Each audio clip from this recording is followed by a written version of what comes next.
experts. It's my pleasure to invite the first of these experts, Professor Andy Hoffman. Andy is a Holcim Professor of Sustainable Enterprise at University of Michigan. Andy uses organizational network and strategic analysis to understand what's the implication of environmental issues for business. He's a great scholar. He has I think 18 books and over 100 articles. He will speak on unleashing creativity in students and faculty to take care of, to combat climate change. Andy, floor is yours. Thank you.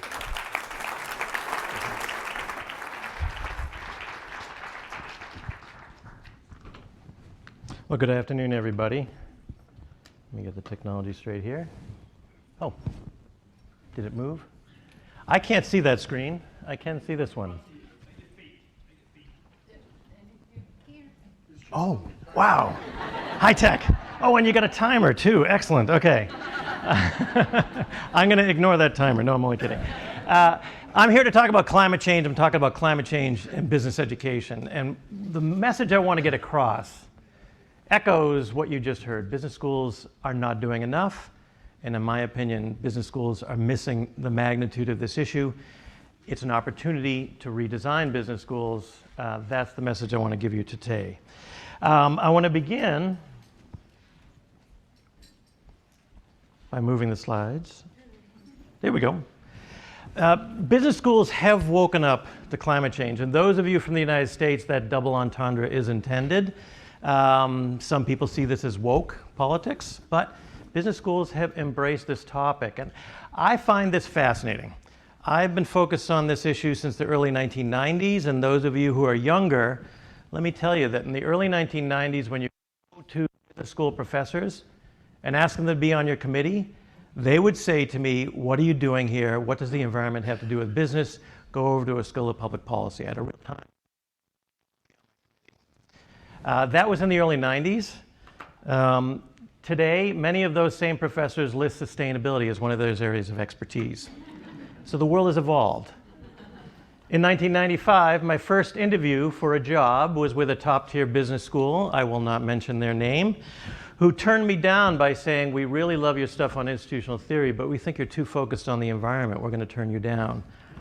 I will say that that school is one of the sponsors of this conference. So the world has changed, and this is important. If we're going to address the issue of climate change, business has to be the solution. The market is the most powerful orienting force on earth. Business is the most powerful entity within it. If business doesn't solve this, it won't be solved. Business creates the forms of mobility we enjoy, the buildings we live and work in, the food we eat, the clothes we wear. It all comes from the market. It all comes from business. If business doesn't turn on this issue, we are done. And so we should be excited that business schools are embracing this. But I see a problem. Not only with the clicker, there we go. They're focused on the win-win. They're focused on the market opportunity. We can all address climate change and we can get rich doing it. There's the message for you. And they're looking at this market opportunity to help us get there, but it's ignoring, the win-lose.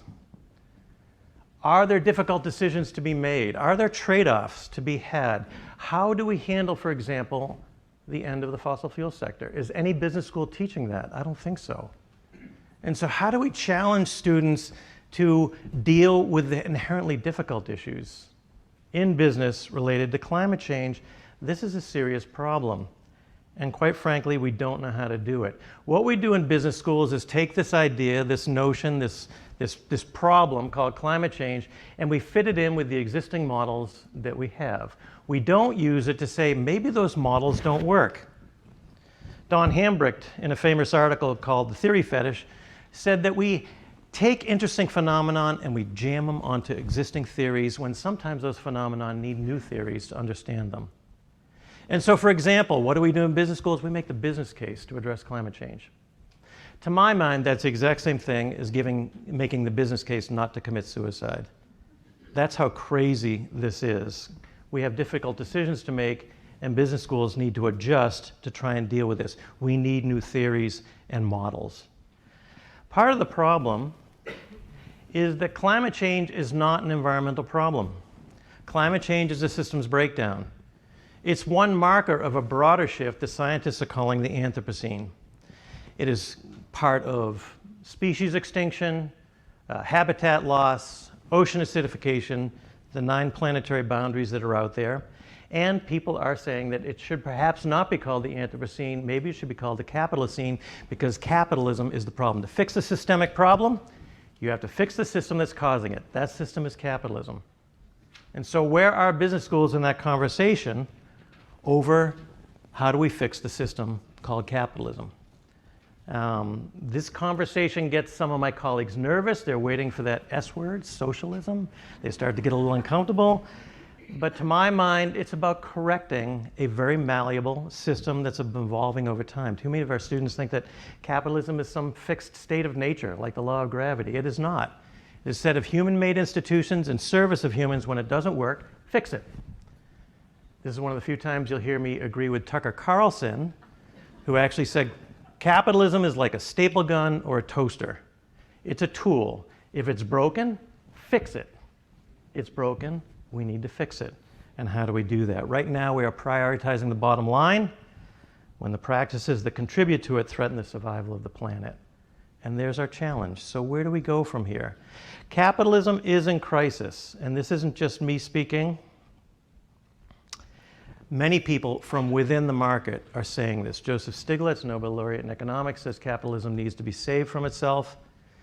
Paul Polman calls it a damaged ideology that needs to be reinvented for the 21st century. I can go down the list. There are plenty of people within the market saying something's wrong here and we need to fix it. We are facing an existential crisis, and these voices are calling it out. And I would add parenthetically, climate change is not the only existential crisis facing capitalism right now. I think that income inequality, or inequality more generally, is the other existential crisis. Right now, the wealthiest 26 people in the world own as many assets as the poorest 3.8 billion people on the planet. And if that doesn't get you to pause and say something is wrong, I don't know what will do it. But there's something really wrong here. We're seeing levels of inequality we have not seen since the Gilded Age of the early 1900s. That's the second, to my mind, crisis facing capitalism. Now this brings me back to curriculum. What can we do in business schools to deal with this issue? And part of the problem is that our curriculum is stuck in an old model, and I am walking through slides that I'm not trying to walk through, so I'm just going to hold there. I'm not going to touch anything. We have a curriculum that says nature is nothing more than a limitless source of materials and a limitless sink for waste. As we pursue endless economic growth, fueled by mindless consumption, driven by shareholder primacy and a neoliberal model. And that's not going to work. So what is the corrective that's offered? Well, we drop in a course. Maybe it's a business ethics course. Or we ask students to take an MBA oath. There's nothing wrong with these. But if you have, thank you. Take the green one, yeah. If you have a curriculum that says maximize shareholder value and you have one course that says here's a different value set, it's not going to work. It has to be part of the entire piece. And so what we need to do with business schools is on the right side of this slide. We have to get them to be wise. We have to help them develop wisdom. Right now, what we do in our teaching and in our research and in that AI panel discussion, we take data and we turn it into information. This is a very well-known framework used in information technology by understanding relations. We take that information, we turn it into knowledge by understanding patterns. In our research, we stop there. In our teaching, I think we stop there as well. But to go from knowledge to wisdom, we have to understand principles and values. And that makes a lot of my colleagues very uncomfortable. And that's seriously problematic. Because if you're not willing to talk about values, you're forgetting the fact that we already are teaching values. Efficiency is always good. The shareholder is king.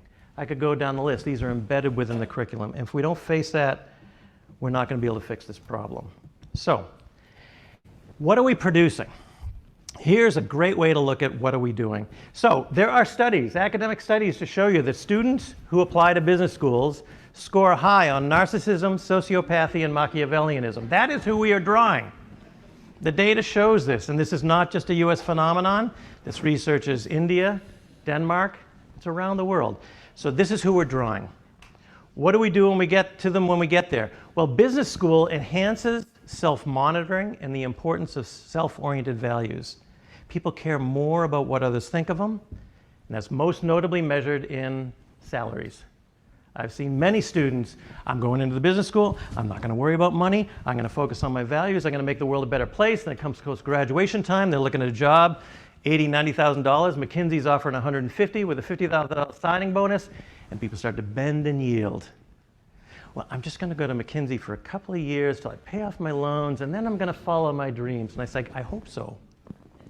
But it's a challenge, and we've done this to them, and we've channeled them towards finance and consulting. And this is what we produce. This study came out in the National Bureau of Economic Research last year. They looked at businesses in Denmark and the United States that were run by business people, students who had business degrees, and people who didn't. The businesses that were run by people with business degrees, profits did not go up, but labor wages went down over the course of 5 years, 6%. We did what we taught them to do. We made the system very efficient. You could also say they screwed labor. Is that what we taught them? Is that what we're producing? We need to really rethink this. I got to move along in the interest of time. This has provoked a professor at the University of Chicago to write this article, Do Business Schools Incubate Criminals? I see all the cameras coming out. His argument was that we give short shrift to ethics. It's an elective, people don't want to take it, they hold their nose, they get it over with, they go back to their curriculum, they focus on making more money. And are we doing this? This was obviously quite a provocative article. So what can we do to fix it? Well, it's time to reinvent the business curriculum. And this book by Rakesh Khurana at Harvard is a very interesting book on the history of the business school. And he says that they were originally trained to teach in the professional class of managers in the mold of doctors and lawyers, but we've missed this mandate. And it's time to rejuvenate the intellectual and moral training of future business leaders. So what I'm going to do is throw a bunch of spaghetti on the wall and see what sticks, and maybe we can engage it here. What would I do if I was going to reinvent the curriculum? First of all, rethink the purpose of the firm. The purpose of the firm is not to make money for the shareholder. And the conversation's been engaged, whether it's BlackRock or Business Roundtable, World Economic Forum. They're starting to say we have to rethink this. Now, particularly the Business Roundtable, if you look at studies, a lot of rhetoric. Are they doing it? No. But the conversation's been engaged, and we need to engage it. What is the purpose of the firm? There are many people who have said something else. Peter Drucker, the purpose of the firm is to identify and serve a market. If it makes money, that's how well it did it. At the end of the day, its purpose is how well it serves society. We've lost that. How do we get it back? Rethink the purpose of the leader. And I've started a program to try and I take students out into the woods. I take away their cell phones and their computers, and they discern a calling or vocation in management. Now I'm going to make a plug here. I have made a pledge to Arthur Vining Davis Foundation that funded this. I will give away all my materials for free. If anyone wants it, contact me, and you can get how I do this, because my goal is to change business education. We need to teach students to become stewards of the market. They need to understand the market. I teach a course called Reexamining Capitalism. I'm stunned how many people have never heard of Joseph Schumpeter, don't understand transaction cost economics, have never read Adam Smith. And you just shake your head like, what's going on? This is the venue in which they practice their craft. We need to teach them how to be responsible for managing that system, rather than practicing what Joseph Stiglitz says is exploitive capitalism. System's broken, I know, I don't care, I'm going to extract wealth for myself so I can buy my house in Boca Raton and play shuffleboard for the rest of my life. That is not what we want to produce. I would bring the government back in. The extent to which government is missing from business school education is amazing to me. The idea that so few business schools teach courses on lobbying, or more importantly, on responsible lobbying, or on corporate political responsibility. What are you doing with the tremendous power you have in a corporation? And are you serving society, or is it individual gamesmanship coming back in?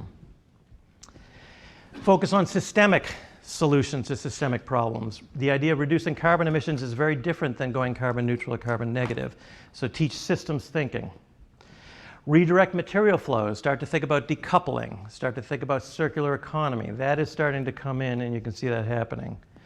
Re-examine consumption. Can we have something called sustainable consumption? If you have an answer to that question, you can make yourself very rich. We don't have an answer to that question. That's a perfect opportunity to bring students in. Let's find the answer to that. We teach GDP. GDP, the ultimate metric of national economic health. It's a very flawed instrument. Any movement of money registers in GDP, whether it's good or bad. Certainly some things are good, some things are bad, but we just measure movement of money. That's not good. Discount rates. 10% discount rate, straight line method. Everything 10 years and beyond is worthless. Is that true? Absolutely not. Yet we teach that. And so how can we work through this? How do we recalibrate competition and collaboration? The whole focus of business is not to conquer your enemies, conquer your competitors. Sometimes you can work together. Paul Pullman's trying to push this with Imagine. Pay proper attention to citizenship. Many of our students are going to come out, they're going to be in positions of power, they're going to have wealth. How do you serve on a board? How do you think about philanthropy or strategic philanthropy? How do you use the power you have to serve society rather than only focusing on yourself? How do we combat those self-interested values that we are instilling in our students? Students are ahead of us. This is very important. They're hungry for this content. A Gallup poll in 2019, 97% of young business professionals want a career with purpose. And other surveys are saying the same thing. If you want to read two scathing reviews of business school, I commend these to you. The one on the left is written by a business student from the Sloan School of Management. The one on the right by a student from the Harvard Business School. Both of them shred business education as focusing only on making more money and to hell with society. They're really powerful essays. And then this article came out in the Financial Times. I don't know if Andrew Jack's still here, but Gen Z wants more from business education to focus on this, and I love the line, we want the schools to be the grown-ups in the room. Tell us what we need to know and don't just respond to our demands. And so this generation is really pushing for it. What's holding it back? Rankings and rewards. The rankings are a powerful force for stasis, or for homogeneity, for lack of innovation. And the reward system, let's face it, what are we rewarded for as professors? Publications. What's the reward for developing a new course? 0. You might get an attaboy on the back, but it can actually be negative because you're taking time away from doing those necessary publications. Now, I'm a full professor, so I've been developing courses a little crazily because I don't care. I'm in that position. And so how can we start to change the system around us? How do we start to push against this? I'll leave with this line from William Gibson. The future is already here. It's just not very evenly distributed. Some of you can see the future, some of you can't. Our students can see the future. Some of us older folks can't. The important point is to find out where those pockets of energy are, capitalize on them, and try and move forward. Thank you very much.